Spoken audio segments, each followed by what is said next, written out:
Hello future CMS, welcome back to the channel CMA arena. तो I hope आपको पीछे के सारे टॉपिक्स समझ आए होंगे। काफ़ी हद तक हमने शेयर्स का टॉपिक जो है कर लिया है। अब हम उससे रिलेटेड क्वेश्चंस देखेंगे। जो शेयर्स का जितना पढ़ना था वो हम सारा कर चुके हैं। अब आगे हमारी न्यू क्लासेस आएंगी, जैसे जो राइट इशू होते हैं, बोनस शेयर्स होते हैं, उन सब से रिगार्डिंग है।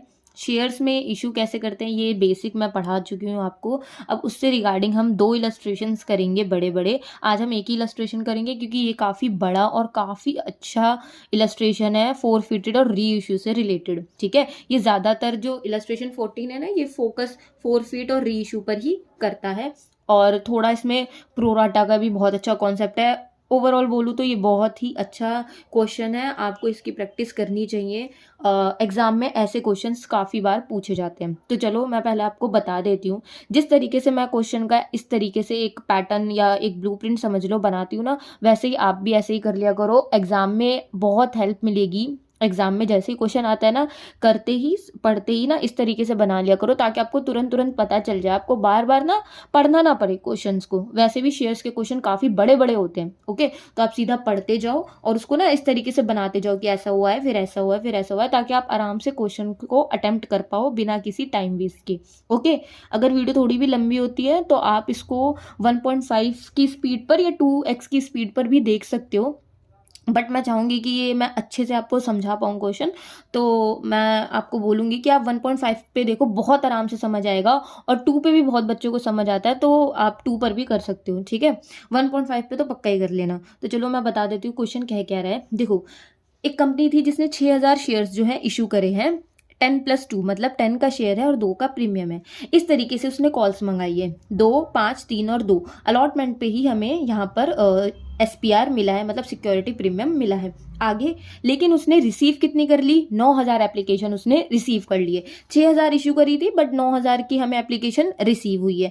इसको इन्होंने किस तरीके से सेटल करा है? इन्होंने 1500 तो पूरी रिजेक्ट कर दी, मतलब 1500 लोगों को इन्होंने बिल्कुल रिजेक्ट कर दिया। इनकी एप्लीकेशन के साथ साथ इनके पैसे भी वापस पूरे पूरे लौटा दिए। और बचे हुए जो 7500 है, इन पे इन्होंने प्रोराटा लगा दिया, मतलब इन 7500 को जैसे तैसे इन्होंने 6000 शेयर्स जो है इशू करे।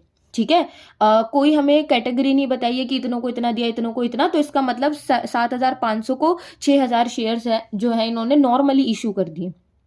तो सबको कुछ ना कुछ कम ज़्यादा हुआ होगा। ओके, इसकी काफ़ी इंपॉर्टेंट है, इसमें हम आगे देखेंगे कि क्या मतलब वर्किंग इसकी होगी। ठीक है, फिर उसके बाद आगे क्या कहता है, 2 केस दे रखे हैं कि एक बार क्या हुआ है कि जो डी शेयर होल्डर था जिसको 100 शेयर अलॉट हुए हैं।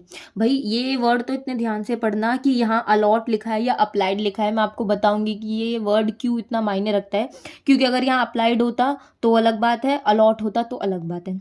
ठीक है, तो डी को 100 शेयर अलॉट हुए हैं, इसका मतलब उसको मिले हैं 100 शेयर। इसका मतलब उसने कुछ ज्यादा मांगे होंगे, क्योंकि हमें पता है 7500 बंदे थे लेकिन उन्हें मिले तो 6000 है, तो सबको कुछ ना कुछ कम कम तो शेयर मिले हैं, इतना तो पक्का है। तो इसका मतलब यहाँ उसे 100 शेयर अलॉट हुए हैं, लेकिन उसने अप्लाइड ज्यादा के लिए करा होगा, और वो कैलकुलेशन में हमें चाहिए। तो हम देखते हैं उसको कैसे निकालना है। ठीक है, इसमें क्या हुआ, उसने वो फेल हो गया अलॉटमेंट मनी देने से। ठीक है, कोई नहीं, आगे हमने मौका दिया तो वो फर्स्ट कॉल देने से भी फेल हो गया।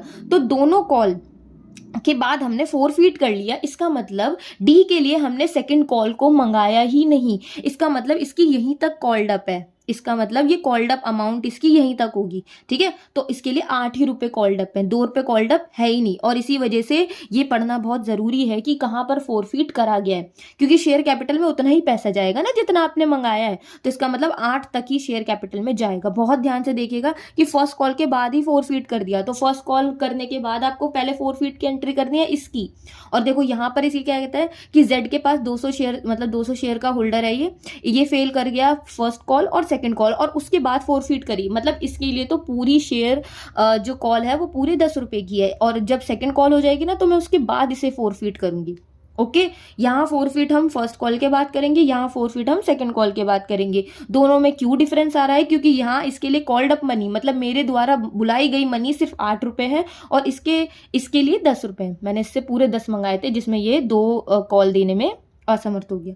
आगे देखो, उसके बाद क्या बोलता है कि अब इन सारे शेयर्स में 100 और 200 300 शेयर्स मिलाकर मैंने out of these shares 200 share को वापस रीइश्यू कर दिया 8.50 रुपीज पर। ठीक है, अब इन 200 शेयर्स में इसने क्या बोला है कि होल ऑफ डी शेयर्स, मतलब डी के जितने शेयर थे ना वो मैंने सारे रीइश्यू कर दिए। इसका मतलब यहाँ 100 शेयर तो डी के पूरे पूरे रीइश्यू हो गए, बचे हुए किसके हो गए, बचे हुए जेड के हो गए, मतलब यहाँ भी 100 शेयर जेड के रीइश्यू हुए।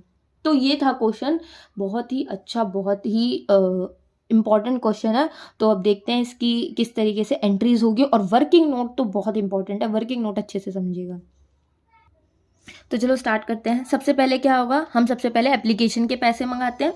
तो यहाँ सबसे पहली एंट्री क्या होगी हमारी, बैंक अकाउंट डेबिट। पीछे का मत भूल जाइएगा क्योंकि फिर आगे आपको बहुत दिक्कत होने वाली है। तो पीछे जितनी भी एंट्रीज है ना उसकी अच्छे से प्रैक्टिस कर लेना। एप्लीकेशन पे हमेशा सबसे पहले बैंक में पैसा आता है। अब बैंक में पैसे कितने आएंगे, आपने 6,000 तो इशू करे थे, बट आपको मनी कितने की रिसीव हुई, 9,000 के हिसाब से 2 रुपये आपको रिसीव हुए ना। तो बैंक में कितना पैसा आएगा, 9,000 के हिसाब से 2 रुपये। ठीक है, और ये किसके पैसे हैं, to share application account debit. ठीक है, तो ये हो गया आपके 18,000 रुपीज़। आगे अब नेक्स्ट हम करते हैं कि शेयर एप्लीकेशन के पैसे हम शेयर कैपिटल में ट्रांसफ़र करते हैं। तो share application account debit to share capital account. देखो शेयर कैपिटल में कितना पैसा जाएगा, जैसे मैंने आपको पहले बताया था कि अगर 6,000 शेयर इशू करे हैं तो 6,000 के हिसाब से 2 रुपये ही जाएंगे। ओके, तो 6,000 के हिसाब से यहाँ कितने जाएंगे, 2 रुपये।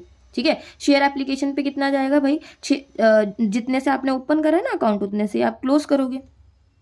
अब देखो कुछ ऐसे बंदे थे जिसके आपने पैसे वापस कर दिए, आपने इनको रिजेक्ट कर दिया ना 1500 वाले बंदों को पूरा, तो इसका मतलब आपका बैंक कम होगा। तो यहाँ पर क्या आएगा, टू बैंक अकाउंट। किस हिसाब से भाई, 1500 बंदे ऐसे थे जिनके हमने पूरे पैसे रिजेक्ट करके वापस भेज दिए। ठीक है, अब जरा ध्यान से देखो 9,000 शेयर्स की एप्लीकेशन आई, 6,000 को तो आपने एप्लीकेशन दे दिए।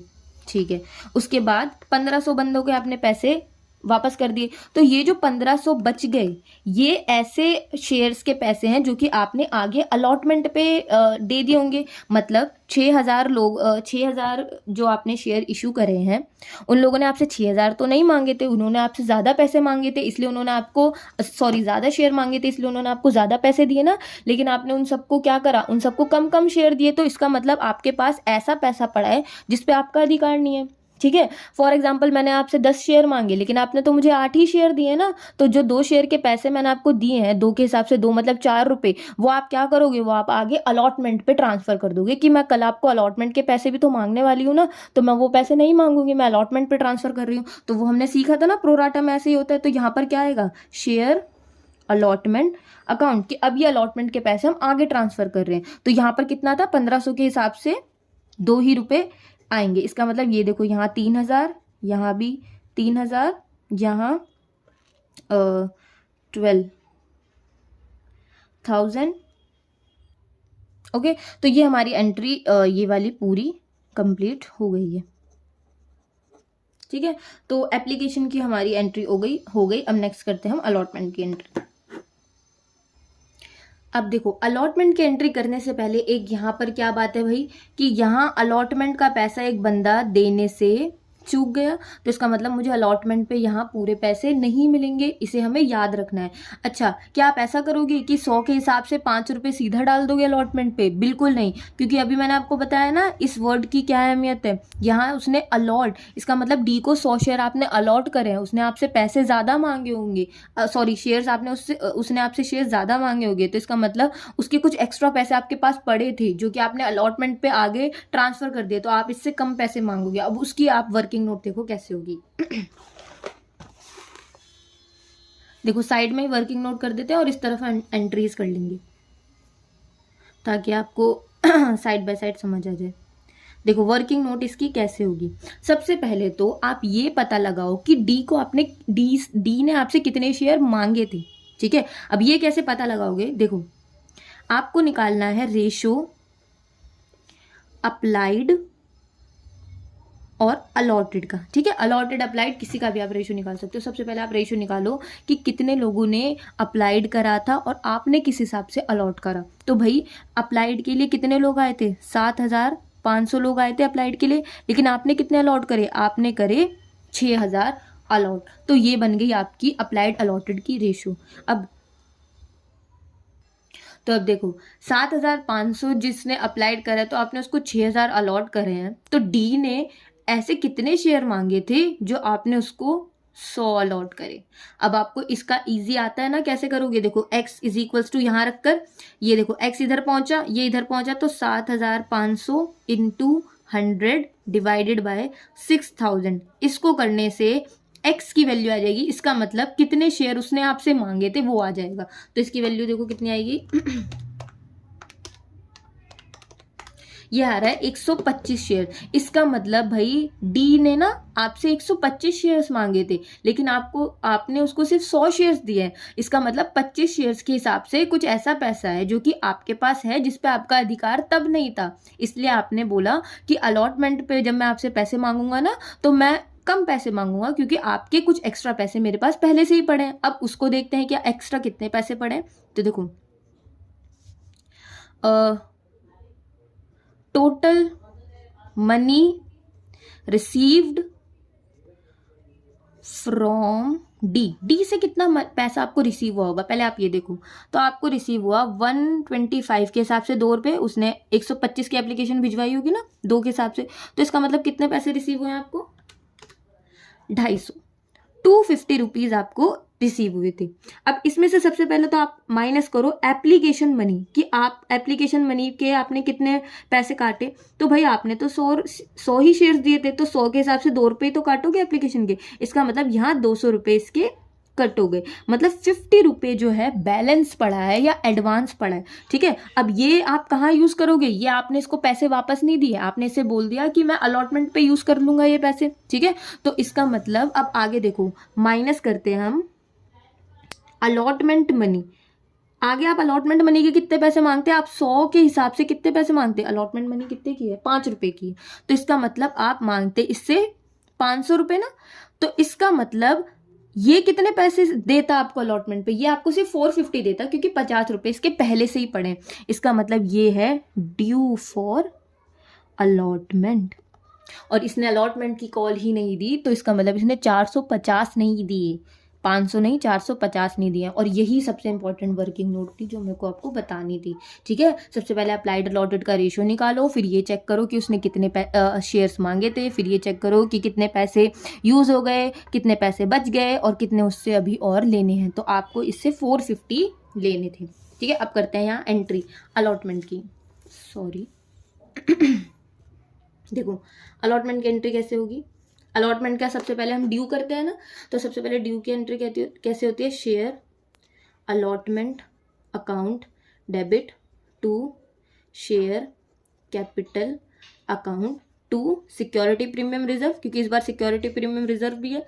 तो किस हिसाब से है भाई 6,000, अब तो 6,000 आपने कर दिया ना, तो 6,000 रुपये के हिसाब से 2 रुपये का था SPR, 6,000 के हिसाब से 3 रुपये जाने थे शेयर कैपिटल में, और 6,000 के हिसाब से ये आपके 5 रुपये यहाँ पर आ जाने थे। ठीक है, तो ये कितना होगा 30,000 18,000 12,000। ठीक है, इस तरीके से आपके पैसे बनने थे। अब आगे देखो क्या हुआ, इस तरीके से आपको पैसे मिले नहीं है। ठीक है, अब देखो आगे आपको पैसे मिलेंगे तो आप क्या करते, बैंक अकाउंट डेबिट।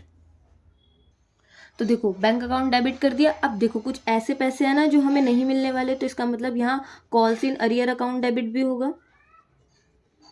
ठीक है, और उसके बाद आप जितने से आपने खोला था उतने से आप क्या कर दो, शेयर अलॉटमेंट को क्रेडिट। ठीक है, तो देखो आपके कितने, अच्छा ये क्या पूरे पैसे क्रेडिट होंगे, नहीं, क्यों, क्योंकि देखो पीछे जो हमने एंट्री करी थी उसमें यहाँ दिख रहा है ना शेयर अलॉटमेंट, क्योंकि शेयर अलॉटमेंट के कुछ पैसे पहले से ही हैं, तो यहाँ 3,000 पहले से ही क्रेडिट है, तो आप यहाँ 3,000 पहले से ही क्रेडिट नहीं करोगे। ठीक है, तो यहाँ पर देखो इसकी एंट्री कैसे होगी, देखो आपको मिलने थे तो 30,000। ठीक है, पहली बात तो आपको 3,000 नहीं मिलेंगे क्योंकि वो पहले ही क्रेडिट हो चुके हैं।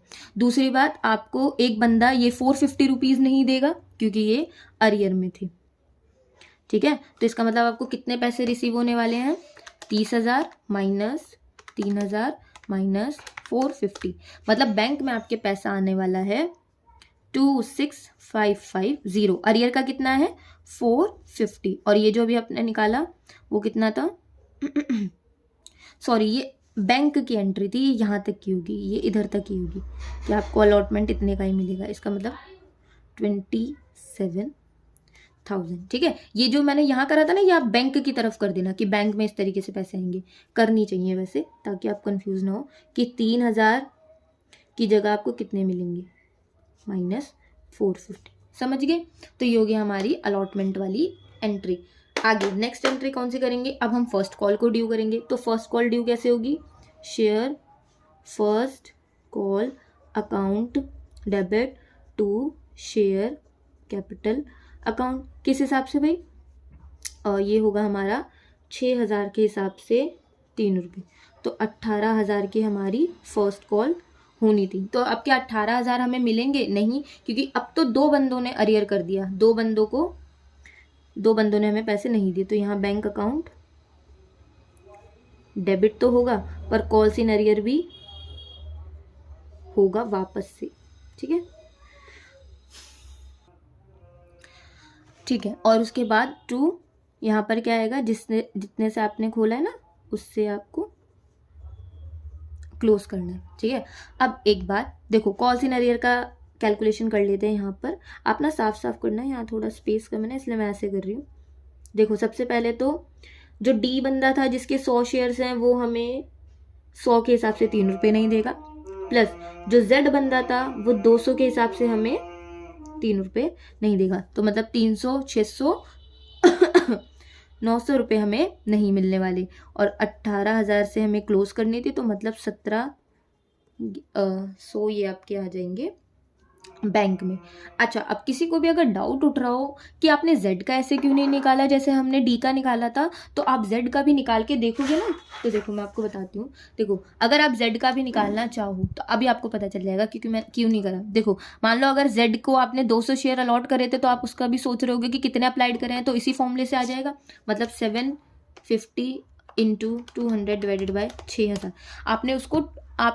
उसने 250 मांगे थे, आपने उसको कितने दिए 200, इसका मतलब 250 के हिसाब से 2 रुपये उसने दिए होंगे 500 उसने दिए, लेकिन आपने एप्लीकेशन पे कितने पैसे यूज़ करे उसके 400, मतलब 100 रुपये आपने उसके अलॉटमेंट पे यूज़ करेंगे, और 100 रुपये से बड़ी कॉल थी अलॉटमेंट की, तो इसका मतलब कुछ एक्स्ट्रा पैसा ड्यू ही था जो कि उस बंदे ने मुझे अलॉटमेंट पे दे दी। इसका मतलब मेरे पास कुछ ऐसा पैसा नहीं है जो आगे ट्रांसफ़र हो रहा होगा, इसका मतलब उसका वो अलॉटमेंट पे ही ख़त्म हो गया था, ठीक है। तो इसी वजह से हमने ये काम नहीं करा, ये हमने डी में करा क्योंकि डी में ज़रूरत थी, क्योंकि उसके कुछ ड्यू थे, यहाँ 50 रुपये ड्यू थे ना, ऐसे ही जेड के भी ड्यू थे, लेकिन वो तो अलॉटमेंट के बच्चे कुछ पैसे दे चुका ना। अब फर्स्ट कॉल जो है फ्रेश और न्यू थी, वो पूरे देने थे और वो उसने पूरे नहीं दिए, तो ऐसे हो जाएगी, ठीक है। अब सेकंड कॉल की एंट्री करने से पहले बहुत ध्यान से फोरफीट कर दो शेयर, क्योंकि मैंने आपको बताया था ना कि कॉल्ड अप मनी के चक्कर में आप रह जाओगे, ये वाला, ठीक है। फर्स्ट कॉल कर दी ना इशू, अब फोरफीट करो, ठीक है। अब आपको बताती हूँ कि फोरफीट यहाँ होने से क्या डिफरेंस आता है। चलो भाई, 4 फीट की एंट्री में क्या होता है, 4 फीट की एंट्री में सबसे पहले हम क्या करते हैं, शेयर कैपिटल वापस ले लेते हैं, उससे वो सर्टिफिकेट वापस ले लेंगे जो कि हमने उसको दिया था, क्रेडिट करा था ना उसको, अब हम उसे डेबिट कर देंगे। अच्छा, मैंने हमेशा बोला था कि शेयर कैपिटल में पूरे जाते हैं, 10 का शेयर है तो 10 का ही जाता है, लेकिन एक बात बड़े ध्यान से समझो, मैंने तो मंगाए ही 8 रुपये थे, तो मैं अब 8 ही रुपये तो डेबिट करूंगी ना, क्योंकि अभी तक मैं जो क्रेडिट करती आई हूँ मैं वही डेबिट करती थी, मेरे को चांस ही नहीं मिला सेकंड कॉल को क्रेडिट करने का, तो मैं उसको डेबिट क्यों करूंगी भाई, क्योंकि मैंने कॉल ही 8 रुपये की करी है ना, तो इसलिए मैं डेबिट भी 8 रुपये को ही करूंगी। तो इसका मतलब भाई 200 के हिसाब से यहाँ पर सिर्फ 8 रुपये ही जो है हटेंगे, ठीक है। सॉरी, डी के शेयर 100 थे ना, तो यहाँ 100 आएगा, 100 के हिसाब से 8, ठीक है। एक बार फिर बता देती हूँ कि अभी तक मैं सिर्फ शेयर कैपिटल 8 रुपये तक की ही क्रेडिट करती आई हूँ, इसी वजह से डेबिट भी 8 की ही होगी, पूरे 10 से डेबिट मत करना, क्योंकि आपने पूरे 10 से कभी क्रेडिट करी ही नहीं, आपने उसको लास्ट का तो शेयर सर्टिफिकेट दिया ही नहीं ना, तो आप वापस क्यों लोगे उससे, ठीक है। तो 100 के हिसाब से 8। अच्छा, मैंने आपको बताया था कि उसने अलॉटमेंट नहीं दी, इसका मतलब उसमें एसपीआर घुसा हुआ था और उसने एसपीआर का भी पैसा नहीं दिया, तो कंपनी बिल्कुल बताएगी कि मुझे एसपीआर का पैसा भी नहीं मिला, तो यहाँ पर एसपीआर अकाउंट डेबिट भी होगा। ये बोलने का तरीका है, बाकी मेन बात यह है कि वो एसपीआर पहले ही क्रेडिट करे थे ना, तो इसलिए हम इसको डेबिट कर देंगे। वो कैसे होगा, 100 के हिसाब से 2 रुपये, है ना, 100 शेयर के हिसाब से 2 रुपये।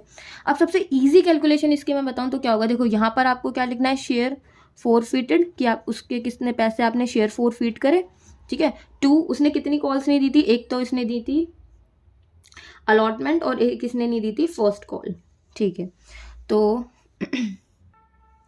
देखो, अब आप चाहो तो ना एक शेयर का पैसा निकाल के भी कर सकते हो, लेकिन मैं इसकी सबसे इजी कैलकुलेशन बताऊँ ना तो कैसी होगी। देखो, इसके 4 फीट के कितने पैसे थे आप पहले बताओ, मतलब 4 फीट का मतलब ये टोटल मुझे कितने पैसे दे रखा है वही तो 4 फीट करूंगी। तो यहाँ पर मैंने निकाला था कि उसने टोटल मनी मुझे इतने दिए थे 250, तो यहाँ तो 250 आएगा, ये तो डैम श्योर है। अब देखो, आप इसकी कैलकुलेशन कर लो, यहाँ 800 आएगा, इसकी कैलकुलेशन कर लो, यहाँ 200 आएगा। इसका मतलब 1000 में से 200 गए तो 750 रुपये के आपके क्या है, ये कॉल्स इन अरियर अकाउंट। ये एंट्री बिल्कुल सही है, तो आप क्यों फालतू में जाकर फर्स्ट कॉल सेकंड कॉल ऐसे लिखोगे, इससे अच्छा तो ऐसे ही कर लो, इजी भी है ये, ठीक है।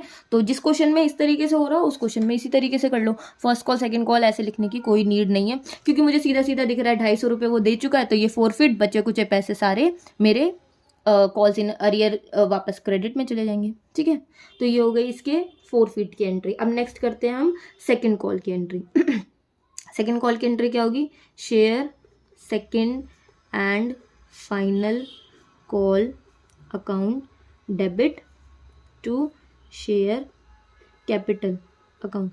कितने से करोगे भाई, बहुत ध्यान से देखो। एक ऐसा शेयर होल्डर आपने खो दिया जिसको आपने 100 शेयर्स दे रखे थे, तो इसका मतलब सेकेंड एंड फाइनल कॉल आपने 6000 लोगों से नहीं मंगाई थी, सिर्फ 5900 लोगों से मंगाया है, क्योंकि डी बंदा तो अब आप हटा चुके ना उसको, आपने सब कुछ उसका जब्त कर लिया, सब उसको भगा ही दिया उसको, तो इसका मतलब सेकंड कॉल पे आपको 5900 के हिसाब से 2 रुपये मिलेंगे, ठीक है। बिल्कुल ध्यान से रखिएगा ये वाली बात भी, कभी कभार लोग भूल जाते हैं। तो आपको कितने मिलेंगे, 11800, ठीक। पूरे पैसे 6000 नहीं लिखना वापस से, एक बंदा तो खो दिया ना आपने, उसके सब जब्त वक्त कर लिया आपने, तो अब वो वापस क्यों आके देगा आपको पैसे, ठीक है। तो यहाँ पर आपकी सेकंड कॉल सिर्फ इतने से होगी। अब नेक्स्ट इसके पैसे आएंगे, अब बैंक अकाउंट डेबिट होगा। क्या पूरे से बैंक अकाउंट डेबिट हो जाएगा, पूरे पैसे मिलेंगे, नहीं भाई, जेड जो बंदा है वो सेकेंड कॉल भी नहीं दे पाया था, तो यहाँ कॉल इन अरियर भी आएगा, अकाउंट डेबिट, ठीक है, to share second and final call account. Okay, please ये मत यूज करिएगा प्लीज, मैं थोड़ी आलसी भी हूँ तो इसलिए मैंने ऐसे करा है। देखो, तो यहाँ पर किस हिसाब से पैसे आएंगे भाई, 5900 के हिसाब से 2 रुपये से ही बंद होगा, मतलब 11800 से ही बंद होगा।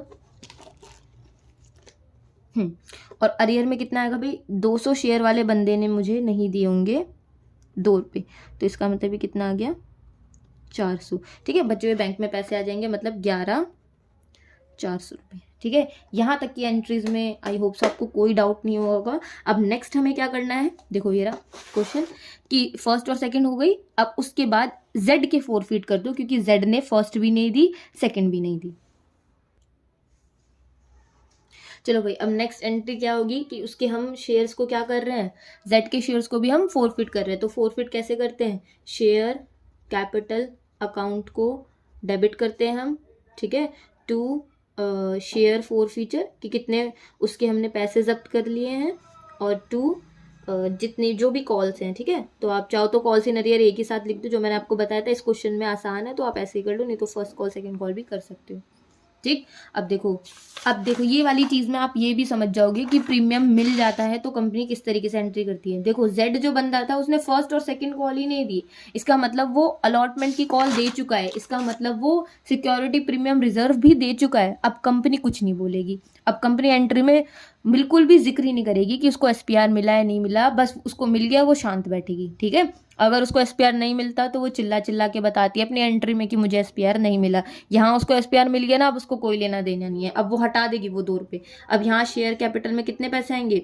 200 के हिसाब से देखो यहाँ तो पूरा 10 आएगा ना, क्योंकि इस बंदे से हमने एंड तक 10 रुपये मंगाए हैं, ठीक है। इसको हमने 10 रुपये तक के शेयर सर्टिफिकेट इशू करे हैं, उस बंदे से सिर्फ हमने 8 तक करे थे, इसलिए हमने उसको नहीं करा, ठीक है। और फोरफीट कितने होंगे भाई इसके पैसे? 2 रुपये, 5 रुपये।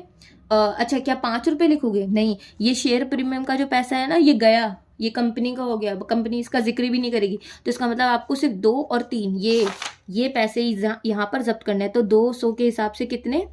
5 रुपये। ऊपर लिख लेना कि किस हिसाब से है, 2 + 3 के हिसाब से, ठीक है। यहाँ शेयर प्रीमियम का कोई पैसे का लेन देन ही नहीं है। और अरियर में भी कितना आएगा? 200 के हिसाब से 5 रुपये की उसने बची हुई कॉल नहीं दी थी, तो यहाँ आ जाएगा 2000, 1000 और 1000।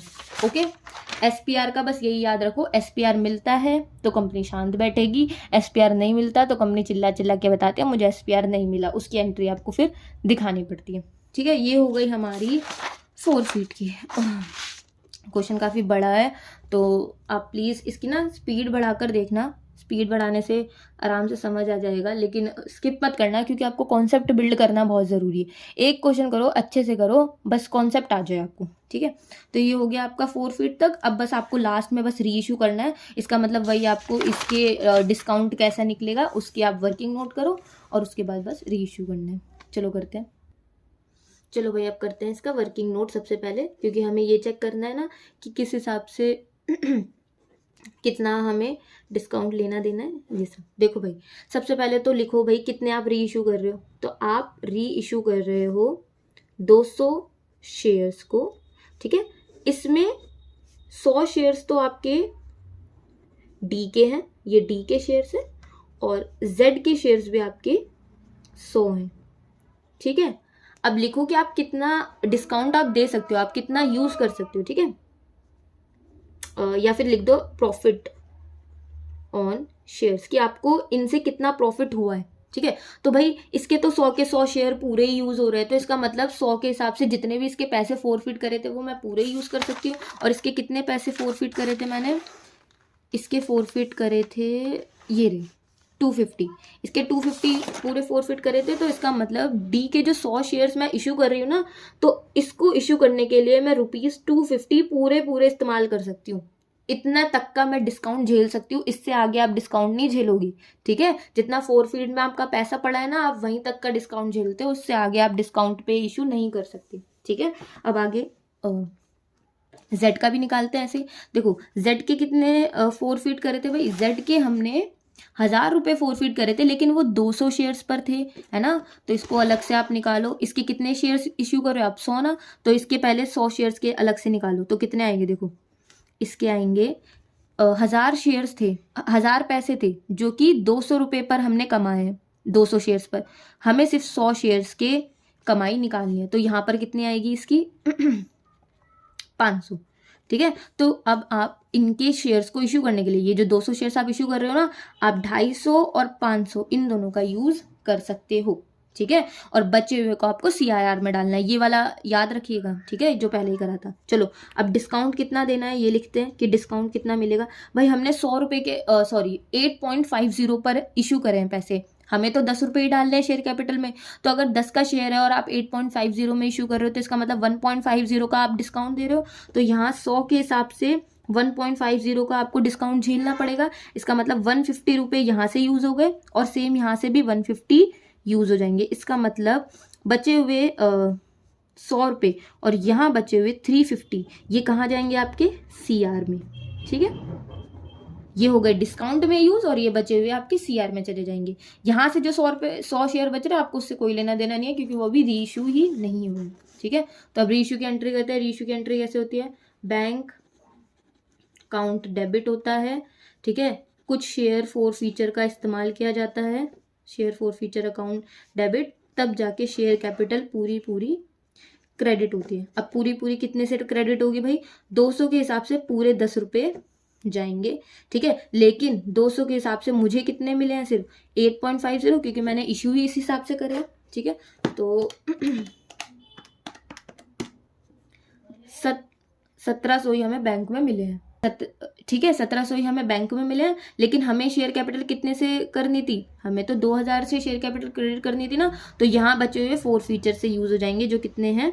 300। और नीचे भी हमने देखो, ये जो हमने यूज का लिखा था ना, डिस्काउंट 150 तो प्लस करके आपके 300 रुपये यूज़ होने थे, यहाँ पर आपके 300 रुपये आ जाएंगे। ठीक है, अब बचे हुए आप कहाँ डाल दो, CRR में। तो share forfeiture account debit to capital reserve account, please मत लिखना ऐसा। ठीक है, तो यहाँ पर कितने रुपए हमने निकाले थे, देखो 100 + 350 450 का टोटल अमाउंट जो है हमारे CRR में चला जाएगा। ये हो गया हमारा क्वेश्चन फुल फ्लेज खत्म। काफ़ी अच्छा क्वेश्चन था, काफ़ी बड़ा क्वेश्चन था। इसी क्वेश्चन को 2 बार प्रैक्टिस कर लो, अच्छे से आपको कॉन्सेप्ट समझ आ जाएगा। मिलते हैं नेक्स्ट वीडियो में, बाय।